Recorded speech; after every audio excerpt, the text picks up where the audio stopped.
Hey there everyone, Captain Beards here, bringing you another 7 Deadly Sins Grand Cross video. Let's get it.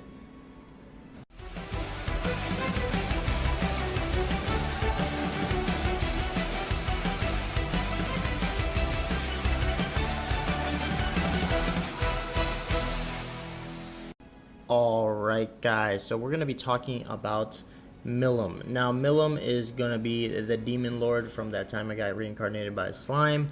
I'm not going to go into too much details because I don't want to spoil really pretty much anything.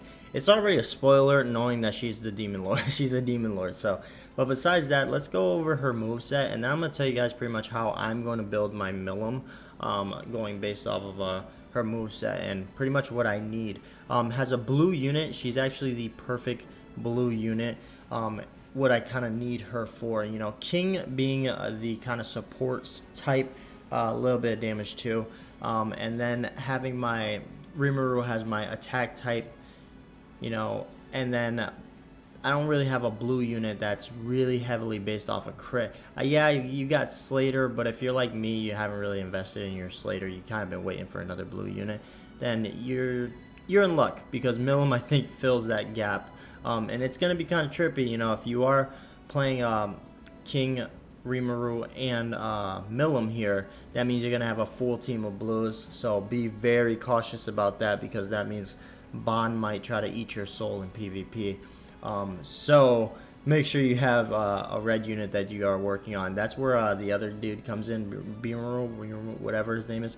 That's where he comes in, but we'll go over him another time. So her first move here is going to do inflicts 160% damage on a single enemy and applies Fatal. Now what does Fatal do, guys? Fatal increases critical damage ×2. If that doesn't tell you how to build her already, then I don't know how to really help you with that.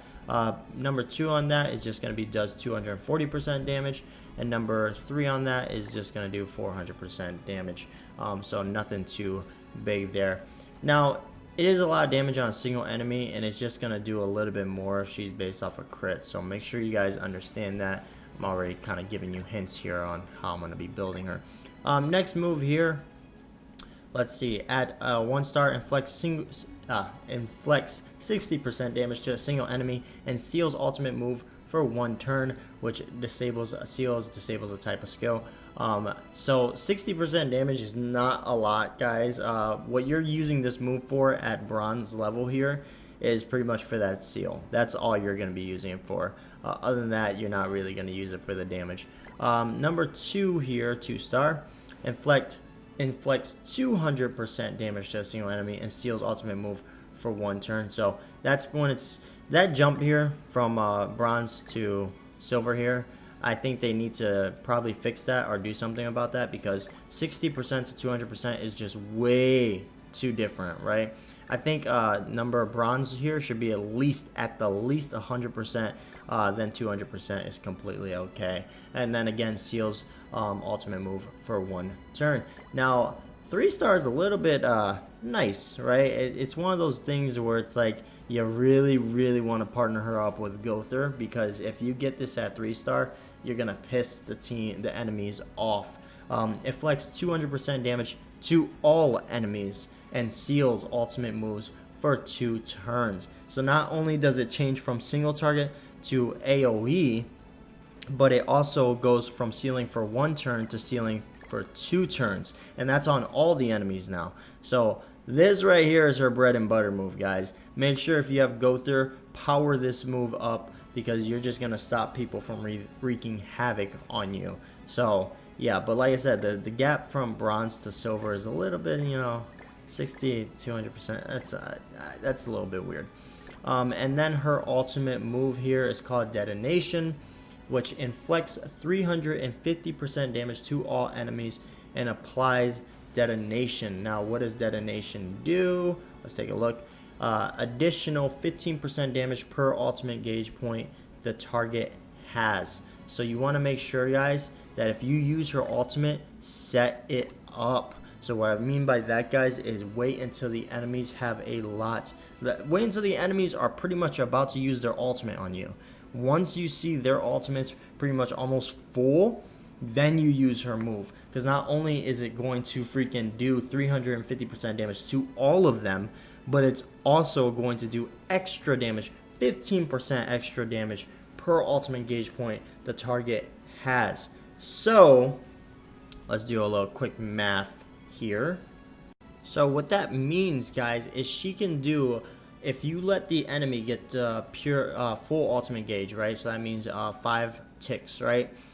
She can pretty much do 75% extra damage on top of that 350%, guys. So make sure you want your enemy to be almost full on the ultimates, guys, because then you're going to do crazy amounts of damage, especially since that's an AoE too. Now, I know that's not insane. 425% damage to all enemies is not crazy insane, right? And if we take a look at other characters, for instance, let's compare her to King real quick, because King has a nice little AoE too. So King does 420% without Fate, right? With Fate, he's doing 480%. So, you know, she's doing 425% solo, right? That's pretty nice. That's pretty nice. And King's ultimate is really strong, by the way, so I take nothing from him. So that's actually pretty nice. 425% increase there, but that's only if their ultimates are full. Now let's go on to the next thing, which is going to be her, what people call secret skill, our passive. Critical damage increases by 8% for each skill used, stacks up to 10 times. So if you set her up, guys, now how am I going to build my MILIM? Right, and that's the reason why I say that is because I'm actually going to go really hard for her because I think she's really good. I'm going to build her crit rate, and I'm going to try to build for crit damage. Obviously, you guys know crit damage equipment is actually really tough to get, but crit rate is not that tough. So I'm definitely going to build her crit rate, crit damage.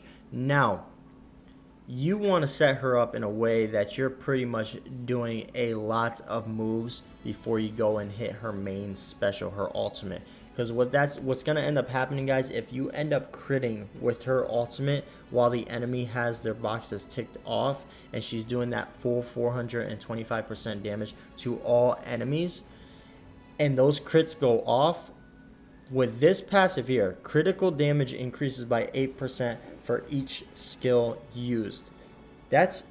You max that out, guys. That's 80% increase in critical damage. That is mental.